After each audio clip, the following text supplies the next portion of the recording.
अस्सलाम वालेकुम स्टूडेंट्स, कैसे हैं आप? खैरियत से हैं? My name is doctor Sajid और मैं आपको फार्मेसी टेक्नीशियंस के लेक्चर्स डिलीवर करता हूं।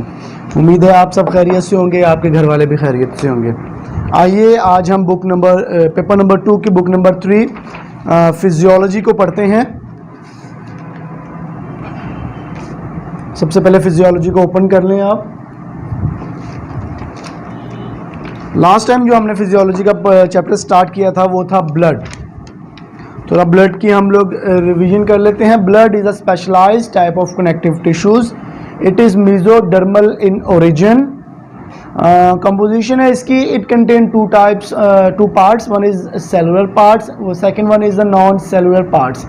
The cellular part contain red blood cells, white blood cells and platelets.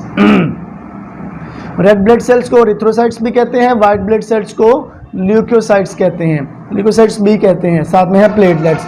और नॉन सेलुलर पार्ट्स जो हैं उसमें ऑर्गेनिक है सब्सटेंसेस, इनऑर्गेनिक सब्सटेंसेस और उसके साथ साथ जो दीगर चीज़ें मौजूद हैं।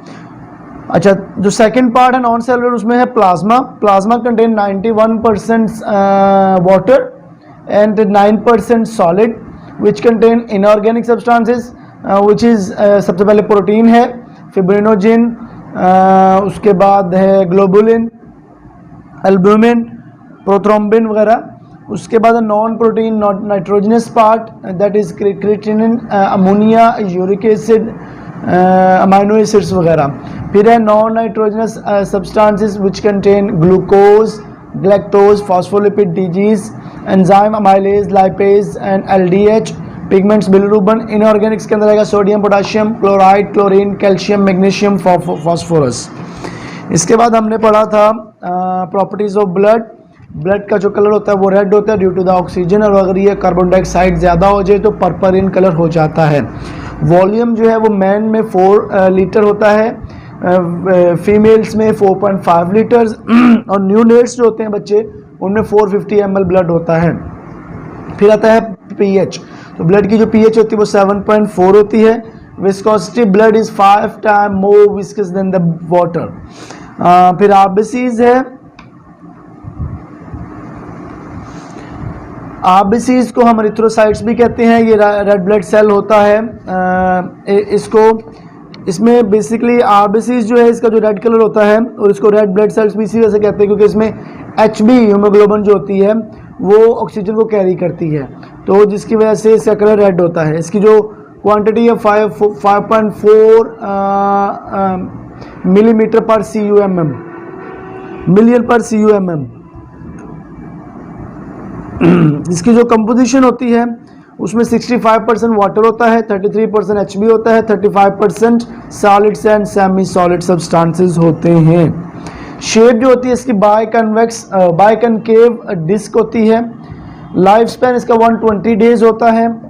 प्रोडक्शन ऑफ आरबीसीज, अगर फर्स्ट ट्राइमेस्टर की बात की जाए तो यॉर्क सैक है, सेकंड ट्राइमेस्टर की बात की जाए तो लिवर स्प्लीन और liver spleen and lymph nodes, liver spleen and lymph node से सेकंड ट्राइमेस्टर में आरबीसीज बनते हैं। थर्ड ट्राइमेस्टर्स और अप टू द 5 ईयर जो आरबीसीज हैं वो आपके बोन मैरो से बनते हैं। 20 साल तक जो लॉन्ग बोन्स हैं, 20 साल के बाद लॉन्ग बोन्स आरबीसीज को बनाना बंद कर देती हैं, और 25 साल के बाद सिर्फ और सिर्फ जो मेन बोन्स हैं जैसे वर्टिब्री, स्टर्नम, रिब्स, ये वाली जो बोन्स हैं यही आरबीसीज बनाती हैं। अच्छा, फैक्टर नीडेड फॉर एरिथ्रोपोइसिस। तो एरिथ्रोपोइसिस क्या होता है? एरिथ्रोपोइसिस बेसिकली इट इज़ जब आपका ब्लड कम हो, तो ब्लड का लेवल कम हो जाए तो फिर आपका जो किडनी है वो एक एक सब्सटेंस को रिलीज करता है जिसका नाम है एरिथ्रोपोइटिन, और ये एरिथ्रोपोइटिन आरबीसीज बनने के अमल को शुरू कर देता है। तो फैक्टर जो इसके लिए चाहिए होते हैं vitamin B12, folic acid, vitamin C और प्रोटीन वगैरह चाहिए होते हैं। इंट्रिंसिक फैक्टर भी है। फिर आता है फिजियोलॉजिकल वेरिएशन। फिजियोलॉजिकल वेरिएशन कैसी आएगी जिसकी वजह से आरबीसीज की प्रोडक्शन पे जो फैक्टर इफेक्ट पड़ेगा? तो इसमें सबसे पहले है डायर्नल वेरिएशन। तो नॉर्मली जब आप रात को सोए होते हो, आपकी बॉडी एक्टिविटीज़ नहीं कर रही होती, तो 5% आरबीसीज का लेवल डाउन चला जाता है, और यही 5% लेवल अप चला जाता है कब? पूरे दिन जब आप काम करते हो तो इवनिंग में 5% लेवल अप चला जाता है।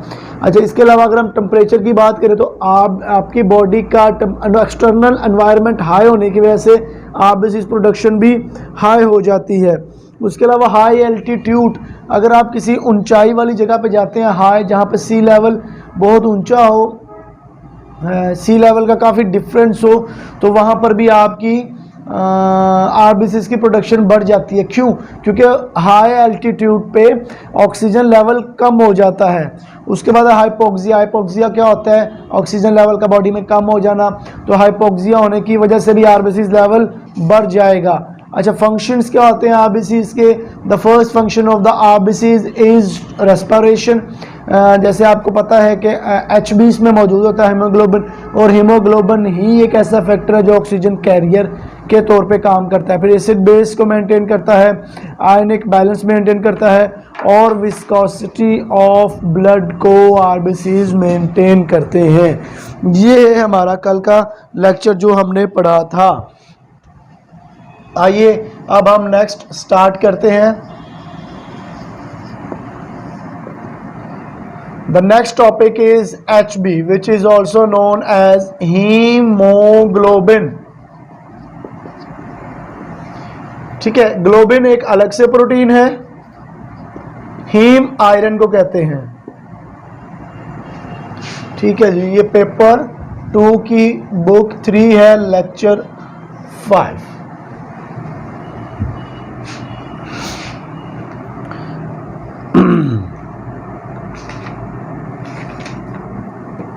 Hemoglobin is red, oxygen-carrying pigment present in RBCs. It consists 4% heme and 96% globin. तो hemoglobin क्या हुआ? It is a pigment. It is a red pigment. Sorry, it is a red pigment, oxygen-carrying pigment. मतलब आपके blood के अंदर haemoglobin ही एक ऐसी pigment होता है, एक ऐसा सब्सटेंस होता है जो ऑक्सीजन को पिक करता है, ऑक्सीजन को कैरी करता है from the lungs to the whole part of the body. ठीक है जी, इसका रेड कलर होता है, ये पिगमेंट होता है ऑक्सीजन कैरिंग। इसका 2 पार्ट होते हैं हीमोग्लोबिन के, आयरन और प्रोटीन। तो आयरन जो होता है वो 4% होता है, और 96% जो होता है वो ग्लोबुलिन मतलब प्रोटीन होता है।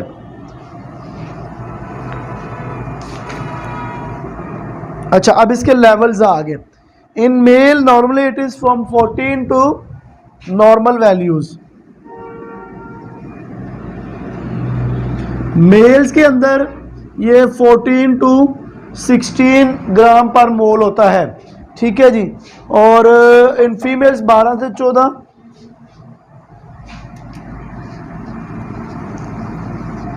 12 टू 14, और चिल्ड्रंस में जो है ये लेवल काफ़ी अप होता है, क्योंकि चिल्ड्रन में आरबीसी ज़्यादा बन रहे होते हैं, वैसे भी लाइफ स्पैन आरबीसी की कम होती है ना, तो ज़्यादा बनना, ज़्यादा टूटना, ग्रोथ का अमल मुसलसल चल रहा होता है। तो इसीलिए फिर चिल्ड्रन में ये जो है 23 ग्राम पर 100 ml या मोल वगैरह जो है इसकी नॉर्मल वैल्यूज़ होती हैं। Referring to above values, we knew that the amount of hemoglobin is greater in male and in fetus as compared to female। तो ये बता रहा है कि जो मेल्स होते हैं उनमें, और जो मेल्स के अंदर फीमेल से ज़्यादा हीमोग्लोबिन होता है, और फीटस और न्यूबॉर्न के अंदर यही जो हीमोग्लोबिन है वो मेल से भी ज़्यादा होता है। Regulation of hemoglobin. Regulation of hemoglobin depends upon the count of RBCs, so its regulation depends on the RBCs regulation। वो ये कह रहा है कि बेसिकली आपकी जो रेगुलेशन है, रेगुलेशन का मतलब है बनना, टूटना, फूटना, रिप्रोडक्शन, प्रोडक्शन का मामला, ये सारा जो है ये रेगुलेशन कहलाता है। तो वो ये कह रहा है रेगुलेशन ऑफ एचबी जो है ना बेसिकली डिपेंड करती है आरबीसीज की रेगुलेशंस पे। जैसे रेगुलेशंस ऑफ आरबीसीज बढ़ेगी हीमोग्लोबिन की रेगुलेशंस भी बढ़ती चली जाएगी। फिजियोलॉजिकल कंडीशन वही वाली सारी की सारी कंडीशन जो हमने आरबीसीज की पढ़ी थी, जब वो चेंज होंगी, जैसे टेम्परेचर है, हाइपोक्सिया है, हाई एल्टीट्यूड है, डायर्नल वेरिएशन है, तो जो फिजियोलॉजिकल चेंजिंग आरबीसीज की प्रोडक्शन को बढ़ाएंगी वही फिजियोलॉजिकल वेरिएशन एचबी की प्रोडक्शन को भी बढ़ाएगी। Factor necessary for synthesis of HB, तो वहाँ पर हमने पढ़े थे फैक्टर जो चाहिए होंगे आरबीसीज की प्रोडक्शन एरिथ्रोपोइसिस के लिए, वो थे फॉलिक एसिड, विटामिन B12 और विटामिन सी, इंट्रिंसिक फैक्टर, ये थे। यहाँ पर कौन से फैक्टर हैं? दो तो मेन फैक्टर होने चाहिए, आयरन और प्रोटीन, ठीक है। इसके आगे क्या होता है पढ़ते हैं। प्रोटीन, सबसे पहला protein are necessary for the synthesis of globin. 96% जो पार्ट है वो ग्लोबुलिन है ना, तो इसलिए प्रोटीन ही जो है वो मेन इसमें फैक्टर होगा। सेकंड है मेटल, आयरन, तो आयरन 4% है, second most important factor. Third है विटामिन, तो विटामिन B12 विटामिन सी यहाँ पर भी चाहिए होगा। फंक्शन हमने बता दिया है, मेनली तो वही फंक्शन होंगे जो आरबीसीज के भी हैं, ठीक है। नंबर 1 एक तो ये फंक्शन है ना, ये लिखा हुआ है, ये oxygen carrying, number 1 function. Number 2 है CO2 का रिमूवल भी। नंबर 3 पे एसिड बेस जो आरबीसीज का भी था। नंबर 4 पे पिगमेंट का, बिलिरुबिन।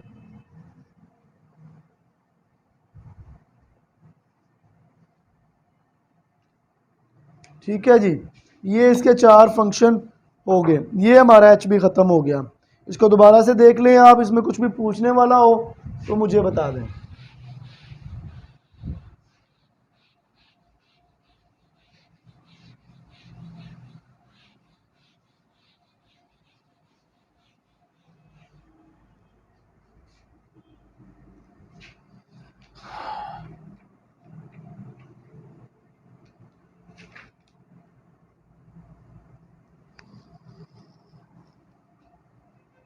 आइए नेक्स्ट चलते हैं। नेक्स्ट है हमारा एनीमिया।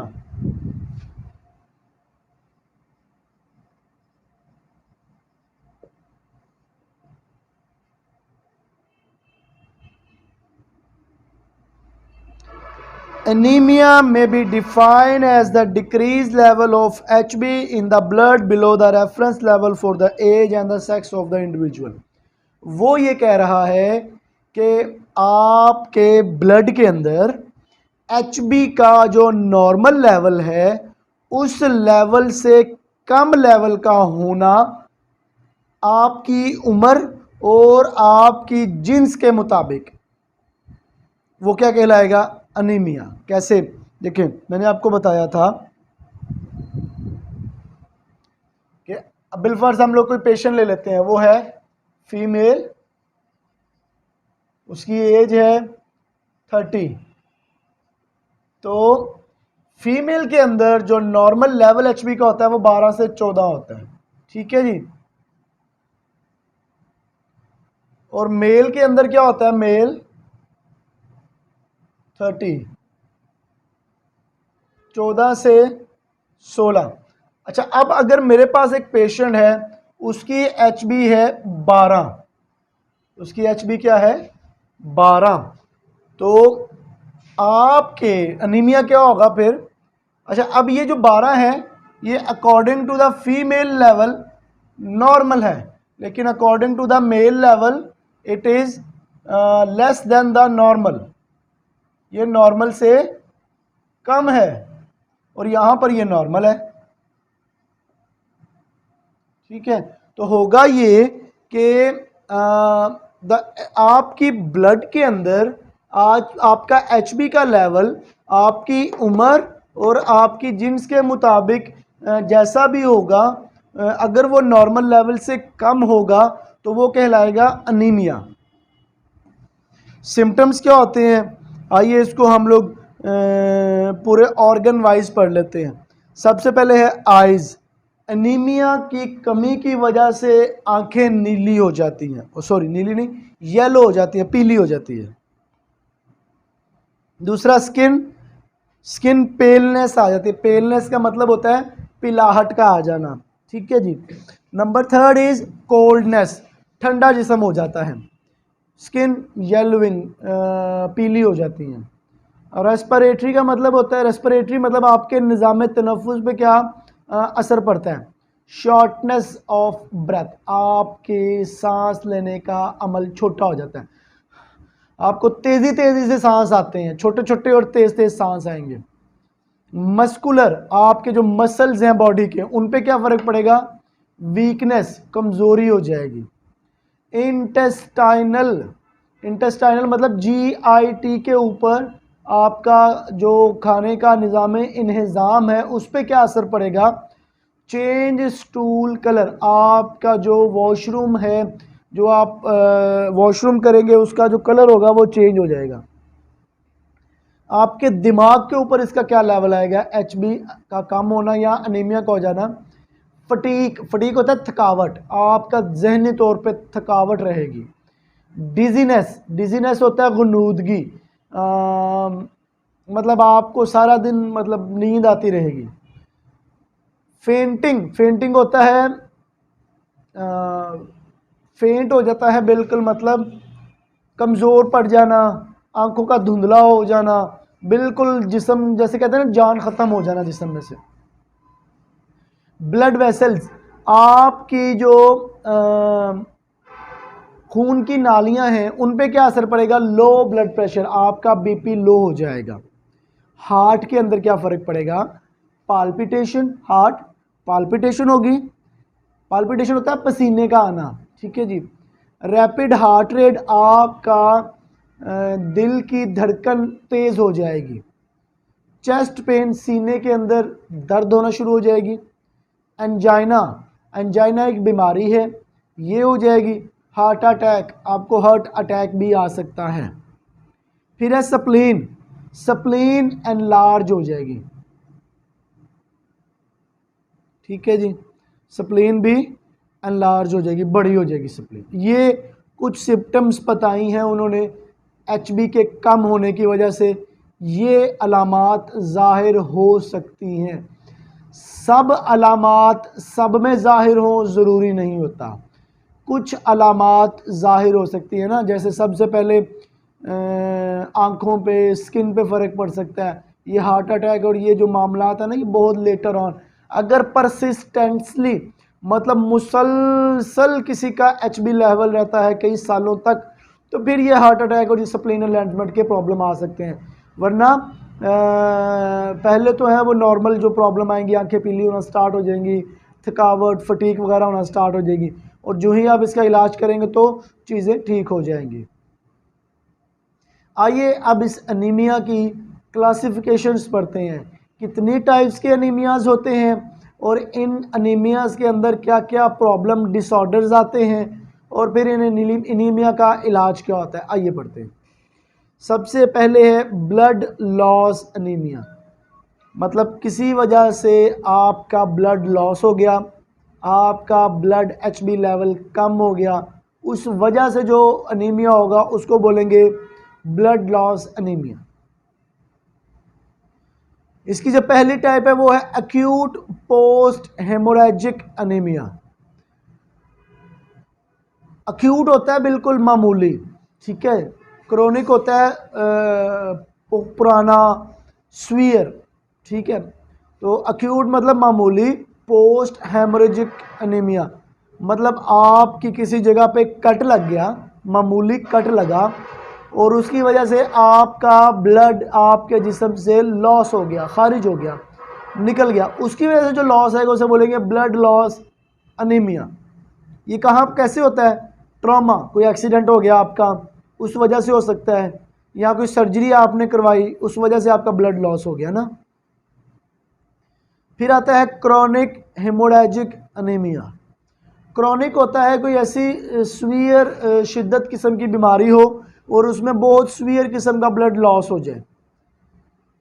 पेप्टिक अल्सर, आपको मैदे का अल्सर हो जाए, उस वजह से भी ब्लड लॉस होता है। पैरासाइटिक इन्फेस्टेशन, मतलब आपके जिस्म के अंदर कोई ऐसा कीड़ा था जिसने आपके खून को बहुत ज़्यादा चूस लिया।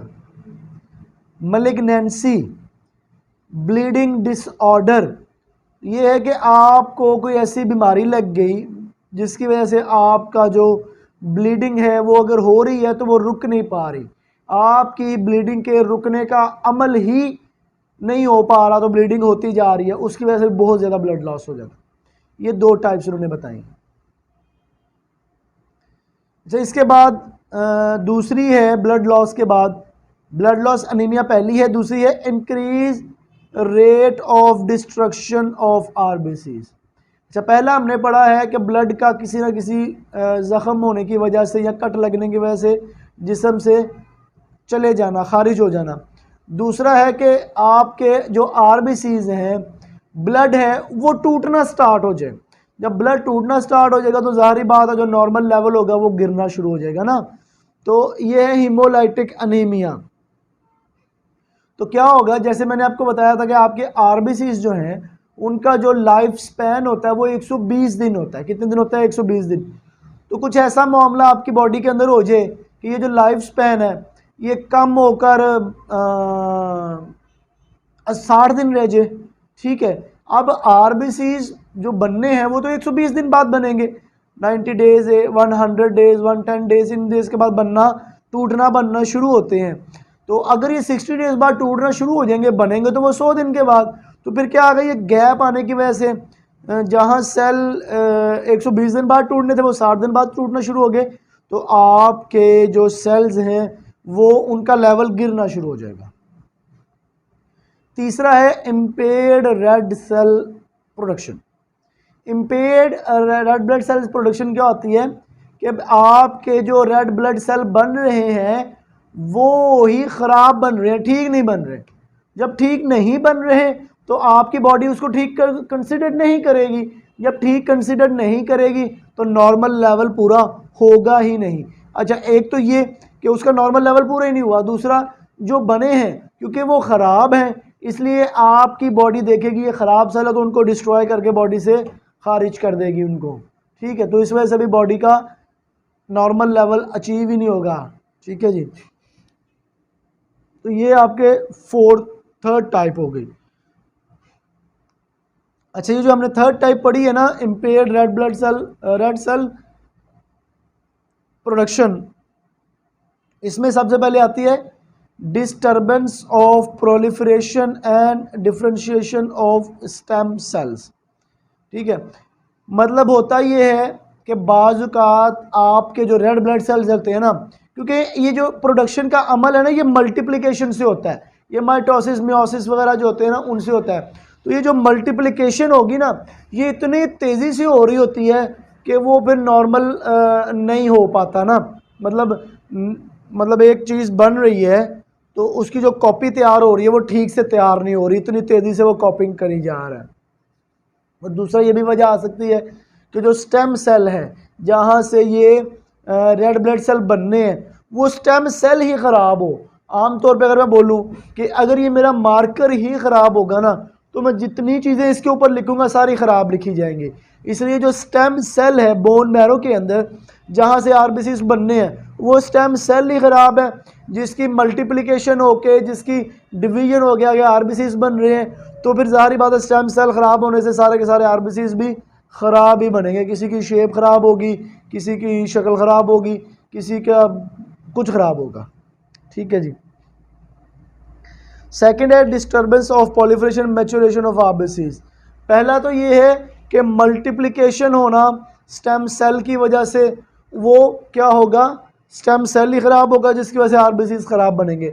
दूसरा ये होगा कि जो आपका मैच्योरेशन ऑफ आरबीसीज है ना वो नहीं हो पाएगी। मतलब आप एक चीज़ है, जैसे आप ये समझ लें कि मार्केट के अंदर जब कच्चा फ्रूट आ जाता है तो वो ठीक से पका नहीं होता, तो वक्त से पहले मार्केट के अंदर आ जाता है ना, तो उसको पकाना पड़ता है।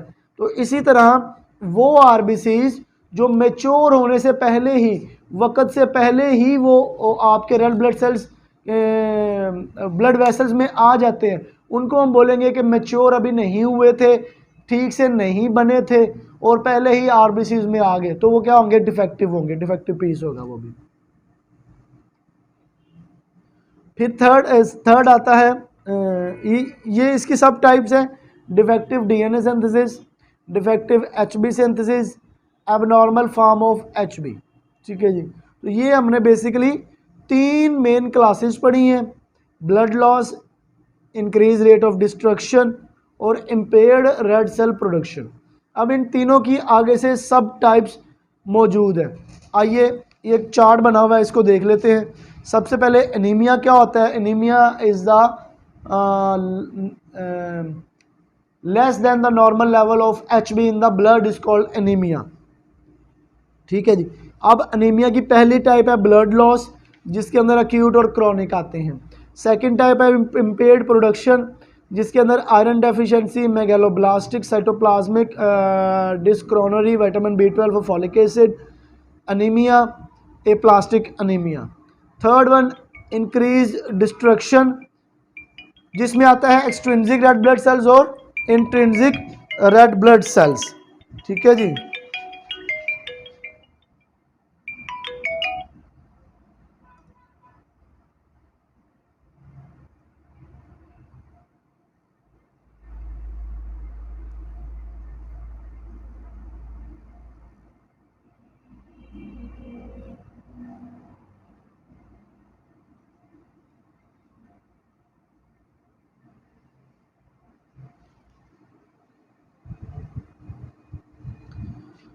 सॉरी, तो ये एक कंप्लीट चार्ट उन्होंने बना दिया है अनीमियाज की थ्री टाइप्स जो हैं उनकी फर्दर सब टाइप्स का। आइए अब जो इसमें से मेन है ना उनको हम पढ़ लेते हैं। नंबर 1 मेन है aplastic anaemia, megaloblastic anaemia, pernicious anaemia, folic acid anaemia, iron deficiency, haemolytic anaemia, sickle cell anaemia. ये 5-6 टाइप्स हमने पढ़नी है। आइए सबसे पहले हम स्टार्ट करते हैं एप्लास्टिक अनीमिया।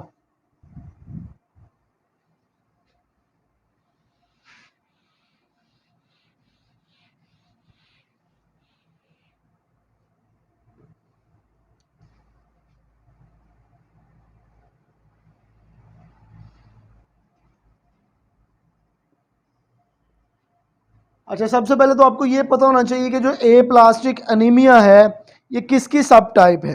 ये है, आप थर्ड वन देखेंगे, impaired red cell production, impaired red cell production की।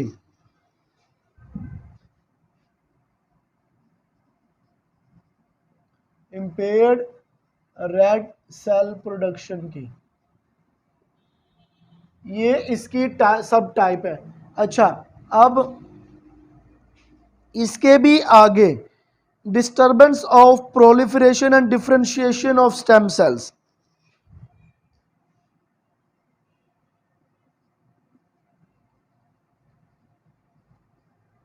disturbance of proliferation of stem cells, differentiation and stem cells।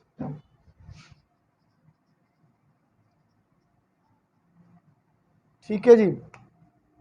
तो अब हमने स्टेम सेल्स में क्या पढ़ा था कि स्टेम सेल्स ठीक ना होने की वजह से जो आरबीसीज बन रहे हैं वो ठीक नहीं बन रहे, तो इसको क्या बोलेंगे, disturbance of proliferation differentiation of stem cells. ठीक है जी। आइए अब इसको पढ़ते हैं। In this type of anaemia the RBCs, डब्ल्यूबीसीज and platelets counts are decrease to the bone marrow aplasia. Aplasia का मतलब होता है defective development of congenital absence और the lack of functioning of the bone marrow. तो मैंने आपको पहले भी बताया है कि जो एप्लास्टिक एनीमिया है बेसिकली ये किसकी प्रॉब्लम है, स्टेम सेल की। किसकी प्रॉब्लम है, स्टेम सेल। स्टेम सेल ठीक ना होने की वजह से आपके जो आरबीसीज बनते हैं ना वो ठीक नहीं बनते, वो बिल्कुल ख़राब होते हैं। और आरबीसीज ठीक ना बनने की वजह से आपका जो एचबी लेवल है वो नीचे रहता है, वो नॉर्मल हो नहीं पाता। तो ये स्टेम सेल्स बेसिकली कहाँ पर होते हैं, बोन मैरो के अंदर। तो बोन मैरो एप्लेजिया, एप्लेजिया का मतलब होता है खराब, डिफेक्टिव। तो बोन मैरो एप्लेजिया होने की वजह से स्टेम सेल ठीक नहीं बनते।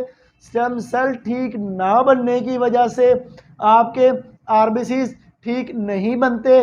इस आरबीसीज ठीक ना बनने की वजह से एप्लास्टिक अनीमिया हो जाता है। ठीक है जी,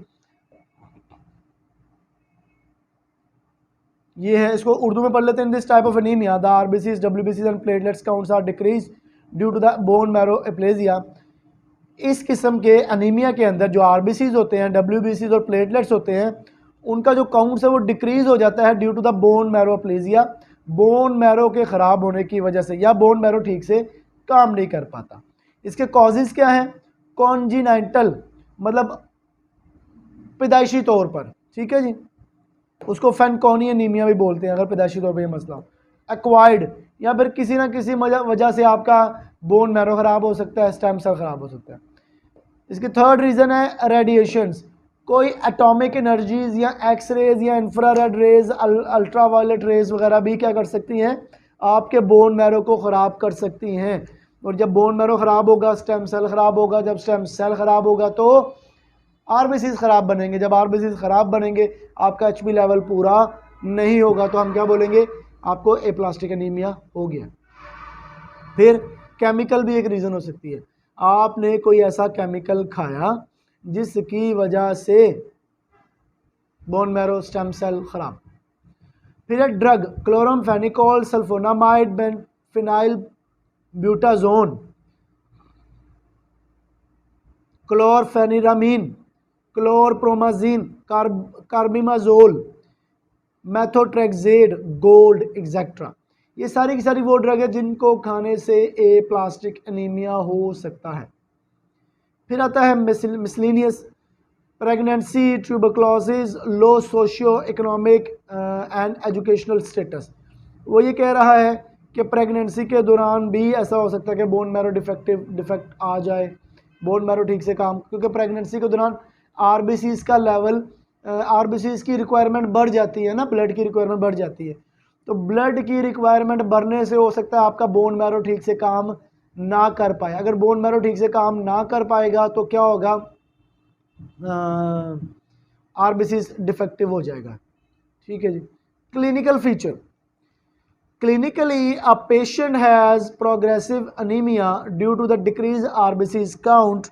RBCs काउंट होने की वजह से पेशेंट जो है उसमें प्रोग्रेसिव अनीमिया हो जाएगा।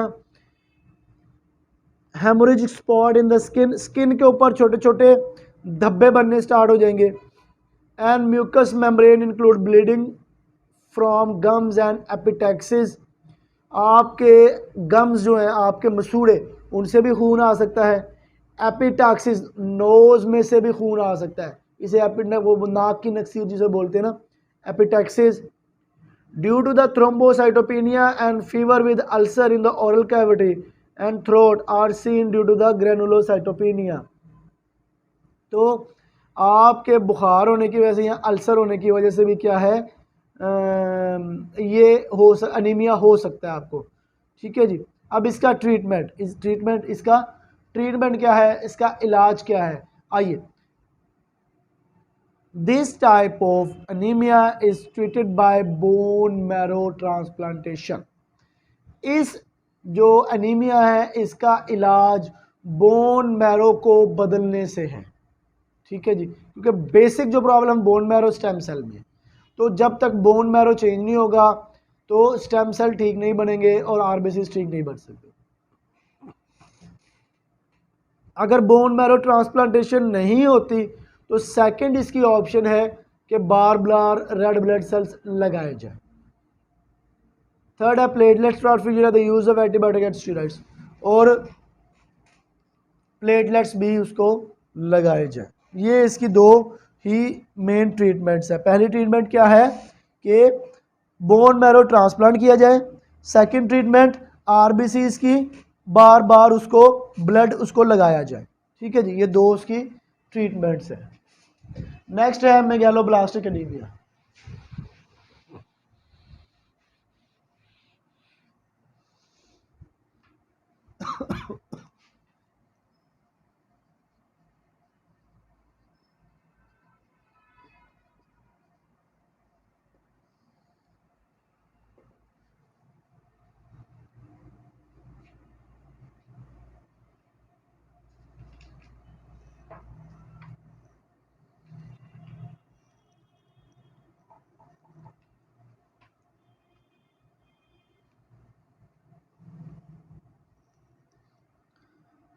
अच्छा, अगर हम बात करें मेगालोब्लास्टिक एनीमिया की, तो बेसिकली ये क्या है कि it is the type of maturation of RBCs problem की, कि मैचुरेशन ऑफ आरबीसीज, ठीक है, और ये सब टाइप है डिफेक्टिव डीएनए सिंथेसिस की, डीएनए सिंथेसिस की।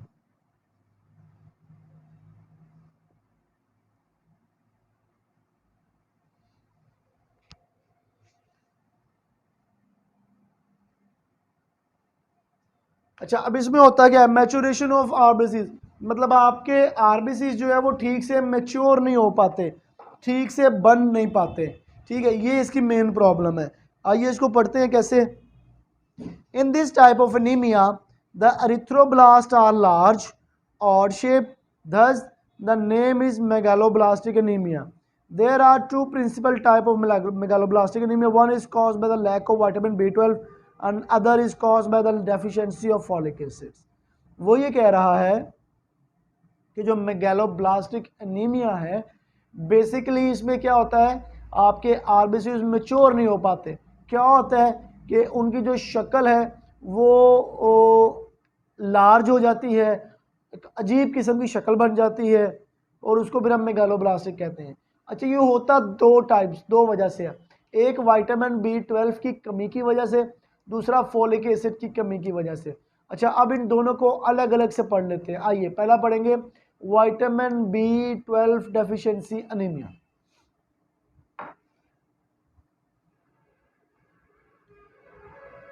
Causes of vitamin B12 deficiency, vitamin B12 deficiency की वजह से जो मेगालोब्लास्टिक एनीमिया होता है, उसमें क्या होता है, इनएडिक्वेट diet of intake of diet, मतलब आप विटामिन B12 ठीक से नहीं खाते।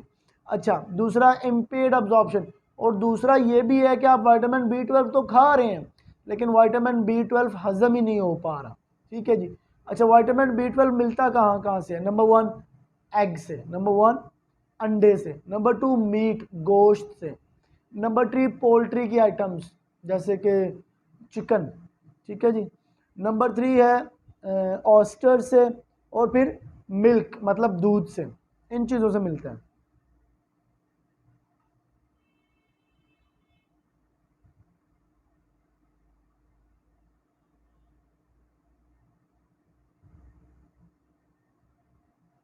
इसका दूसरी वजह हो सकती है, पहली है causes of vitamin B12 deficiency, क्या है कि विटामिन B12 या तो खा नहीं रहे या फिर अब्जॉर्ब नहीं हो पा रहा। अच्छा, पहला है इंट्रिंसिक फैक्टर। इंट्रिंसिक फैक्टर जो है ये बेसिकली वो फैक्टर होता है जो आपके विटामिन B12 को एब्जॉर्ब करवाता है। अच्छा, अब इसकी डेफिशिएंसी क्यों आएगी, आइए देखते हैं। या तो परनीशियस अनीमिया हो जाएगा, आपको परनीशियस अनीमिया हो जाए तो इंट्रिंसिक फैक्टर आपकी बॉडी में से कम हो जाता है। दूसरा है गैस्ट्रेक्टोमी। गैस्ट्रेक्टोमी होता है बेसिकली स्टमक का, या स्टमक को रिमूव करवा देना या स्टमक का कुछ हिस्सा रिमूव करवा देना, तो वो क्या होगा, गैस्ट्रेक्टोमी। थर्ड है कॉन्जीनाइटल एब्सेंस ऑफ इंट्रिंसिक फैक्टर, यहाँ पे दैशी तौर पर आपकी बॉडी के अंदर इंट्रिंसिक फैक्टर मौजूद ना हो। थर्ड है disorder of terminal ileum, tropical sprue, malabsorption disease, non tropical sprue, regional enteritis, intestinal resection, neoplasm and granulomatous disorder, ठीक है जी। तो सुप्राई बेसिकली कहते हैं इन्फ्लेमेशन को, आपकी बॉडी के जो बेसिकली बाज़ होता ही है कि किसी रेडिएशन की वजह से, किसी खाने की वजह से या किसी भी चीज़ की वजह से आपकी बॉडी के अंदर इन्फ्लेमेशन आता है, तो इन्फ्लेमेशन भी क्या करेगी, एब्जॉर्प्शन को ठीक से होने नहीं देगी।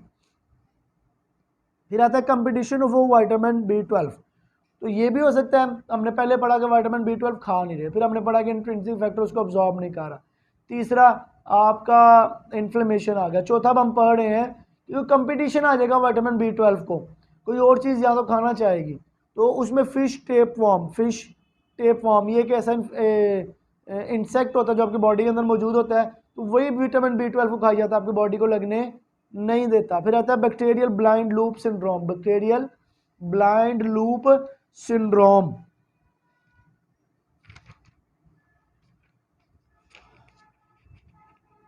इसके ऊपर लिखा हुआ है ना, vitamin B12 is important for the metabolism. Vitamin B12 आपकी बॉडी के मेटाबॉलिज्म के लिए बहुत ज़्यादा इंपॉर्टेंट है। अच्छा, मेटाबॉलिज्म होता क्या है? एनाबॉलिज्म और कैटाबॉलिज्म, आपकी बॉडी के अंदर तोड़ने का, फोड़ने का और बनने का अमल मेटाबॉलिज्म कहलाता है। The formation of the red blood cells and the maintenance of central nervous system which include the brain and the spinal cord. तो आपकी बॉडी का जो ब्रेन है, जो स्पाइनल कॉर्ड है, इसके जो मेटाबॉलिज्म्स हैं, आपकी बॉडी के मेटाबॉलिज्म है, नर्वस सिस्टम का मेटाबॉलिज्म है, वो सारे के सारे डिपेंड कर रहे होते हैं विटामिन B12 के ऊपर। तो vitamin B12 is the very very important vitamin for our body. ये हो गया विटामिन B12। अब आते हैं फॉलिक एसिड डेफिशिएंसी एनीमिया। अब फॉलिक एसिड डेफिशिएंसी क्यों होती है, ठीक है, वो पढ़ते हैं। इनएडिकेट टेक ऑफ डाइट, सारी बात है कि हम ख़ास एहतमाम नहीं कर पाएंगे उस खुराक का जिसमें फॉलिक एसिड मौजूद होगा। तो पहला है अनबैलेंस डाइट, एक्सेसिव कुकिंग, बहुत ज़्यादा खाने को पका देना, common in alcohol, teenage and sometime in infants, या फिर जो लोग अल्कोहल पीते हैं उनमें भी फॉलिक एसिड की कमी हो जाती है, या जो बूढ़े लोग होते हैं उनमें भी, या जिनकी बहुत वीकनेस होती है उनमें भी, या बच्चों में भी फॉलिक एसिड कम हो जाता है, या स्टारवेशन मतलब भूख को बहुत ज़्यादा बर्दाश्त करने वाले लोग। फिर होता है मैल अब्जॉर्प्शन, वही दूसरी बात जो हमने विटामिन B12 में पढ़ी है कि आपका खाना ठीक से हजम ही नहीं हो पा रहा। फिर आता है tropical increase requirement, increase requirement, जैसे प्रेगनेंसी में एकदम से आपकी रिक्वायरमेंट आपकी बॉडी की बढ़ जाती है। फिर आता है लैक्टेशन, ठीक है। फिर है infancy, malignancy, increase haematopoiesis. Other causes drug which impair DNA metabolisms are mercaptopurine, fluorouracil, cytosine. ये कुछ ड्रग्स हैं जो आपके फॉलिक एसिड या आपके मेटाबॉलिज्म्स को इफ़ेक्ट कर सकती हैं, ठीक है जी। तो ये हमने मेगालोब्लास्टिक एनीमिया पढ़ा, फिर उसकी सब दो टाइप्स हमने पढ़ी,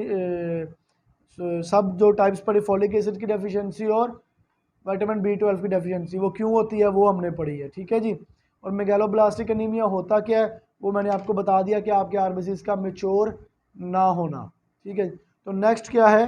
परनीशियस एनीमिया। नेक्स्ट क्या है? Pernicious anaemia.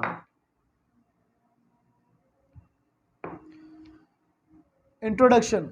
This is the type of anemia in which there is atrophy of gastric mucosa with the result failure of intrinsic factor production, so the vitamin B12 is not absorbed. This result in pernicious anemia. Pernicious anemia क्या होता है कि आप ये वो किस्म का anaemia है जिसमें आपकी जो गैस्ट्रिक मिक्योजा है, आपका जो पेट की जो झिल्ली है, जो अंदर वाली दीवार है, उसकी इन्फ्लेमेशन हो जाती है, उसमें कोई ख़राबी आ जाती है, जिसकी वजह से इंट्रिंसिक फैक्टर रिलीज नहीं होता। इंट्रिंसिक फैक्टर रिलीज ना होने की वजह से विटामिन B12 एब्जॉर्ब नहीं होता। तो विटामिन B12 एब्जॉर्ब ना होना, इंट्रिंसिक फैक्टर का ना होना परनीशियस एनीमिया कहलाता है। Causes same as the megaloblastic anemia.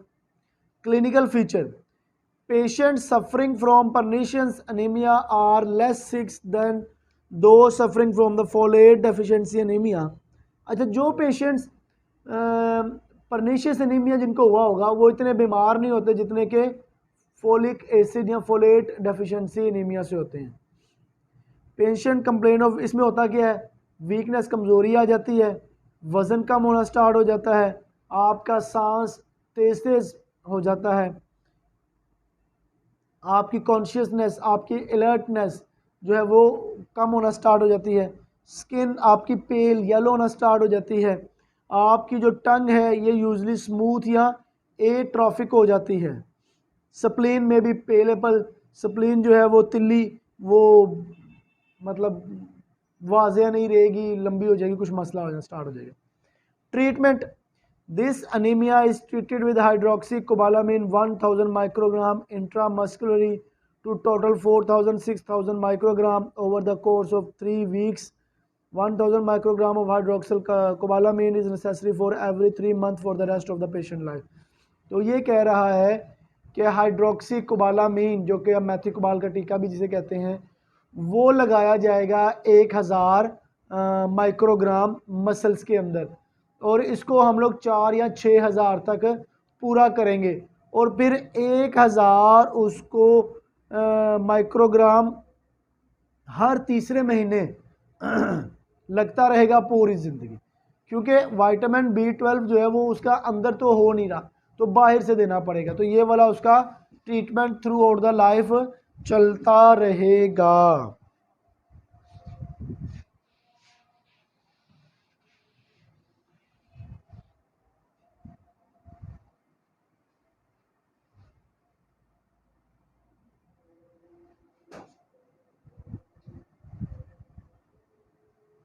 तो ये हुआ हमारा आज का फिजियोलॉजी का लेक्चर ख़त्म। इसमें हमने पढ़ा है आज एचबी क्या होती है, फिर अनीमिया और अनीमिया की classifications, A plastic anaemia, megaloblastic anaemia and pernicious anaemia. इनको ज़रूर पढ़ के आइएगा। बेसिकली एचबी को समझिएगा, फिर अनीमिया क्या होता है, इसकी क्लासिफिकेशंस जो है वो कौन कौन सी हैं, किस किस वजह से अनीमिया हो रहा है, फिर उसकी जो हमने टाइप्स पढ़ी हैं, number 1 pernicious anaemia, megaloblastic anaemia, aplastic anaemia. इन तीनों को पढ़ के इनकी ट्रीटमेंट ज़रूर पढ़िएगा, ठीक है जी। तो नेक्स्ट हम फॉलिक एसिड डेफिशिएंसी पढ़ेंगे, फिर iron deficiency, haemolytic anaemia, sickle cell anaemia. ये 3 हम लोग नेक्स्ट टाइम पढ़ेंगे। अपना ख्याल रखिएगा। कोई भी मसला हो मुझसे आप लोग व्हाट्सएप पे या ईमेल पे पूछ सकते हैं। ज़रूर पढ़िएगा, अपना ख्याल रखिएगा, अपने वालिदैन का ख्याल रखिएगा। अस्सलाम वालेकुम।